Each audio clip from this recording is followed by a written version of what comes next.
Love you Ashok देखा का बड़का पापा लग आइल बड़ा बने ये बड़का चाचा चाचा है लेकिन कहे के बाप ने बबुआ खातिर मुकेश भैया अशोक भैया के फरमाइश है कि हम अगर बड़का पापा बनल है तो हम हमारा तरफ से एगो सुहर गा दे तो हम गावत तनी हो बुलाई बुलाना दो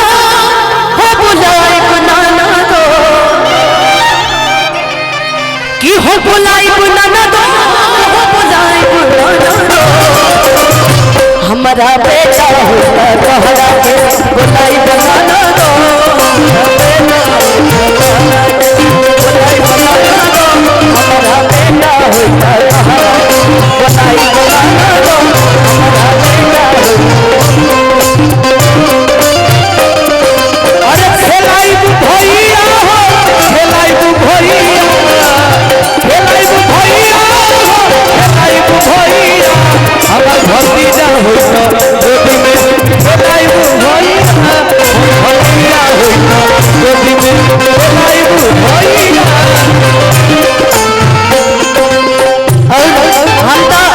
हम तो भाभी से कहियो देले बानी कि ये भाभी सौरीली पहाड़ी में कंगना लेबो सौरीली पहाड़ी में कंगना लेबो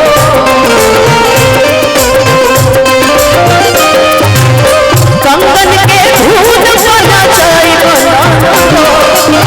कंगन के धून बना जाई बनाना हे भाई दुनिया में मोनू जी हमने के बहुत सारा लोग से मिलल बने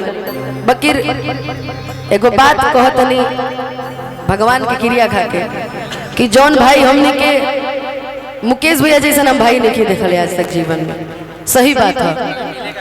अब कभी मिल भी नहीं सकता है ये सत्य है माध्यम अशोक भैया रहे हमारे मिलवाने का मुकेश भैया से लेकिन सही में पटना में एक धरोहर है और हम लोग के मतलब उनके हाथ जो मेरे सर पे या सबके कलाकारों जो जिनसे प्यार करते हैं ये हम लोग के लिए बड़ा सौभाग्य है। प्रकाश जी पे तो कुछ ज्यादा ही है देखते रहते हैं हम शिकायत करते रहते हम शिकायत करते तभी हमको कोई चीज मिलता है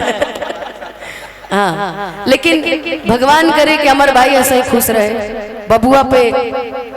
हमेशा भगवान की कृपा बनल रहो हमने की उम्र बबुआ के लग जाओ पूरा परिवार खुश रहो कट दो भैया कि पायल के धूल बन जाए बनाना दो हमारा बेटा होगा तोहरा बुलाई बनाना दो हमारा बेटा होगा ए भाई चलते रहिए हम रघु कुछ गए हो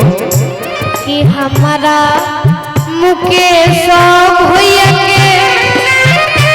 अरमुना भइले मुठी के नगीना भइले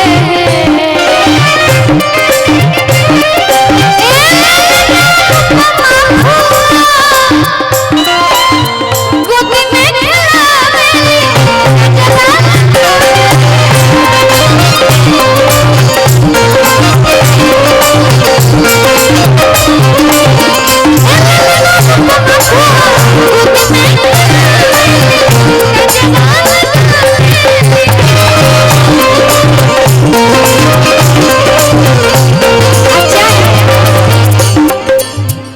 हमारा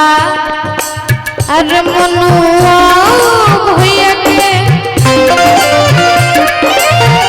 आशीर्वाद भइले अहोरी लवा अतना सुंदर भइले मोनू चाचा बोल रही बनी साथे साथ अशोक बड़का बाबा तो वो खाते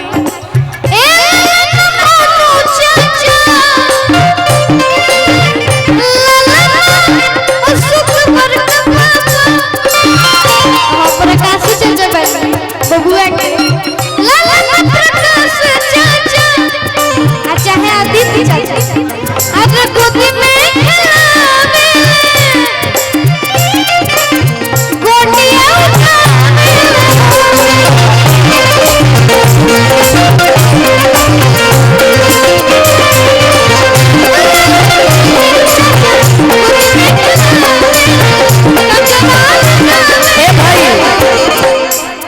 कब दे देता नहीं माइकवा।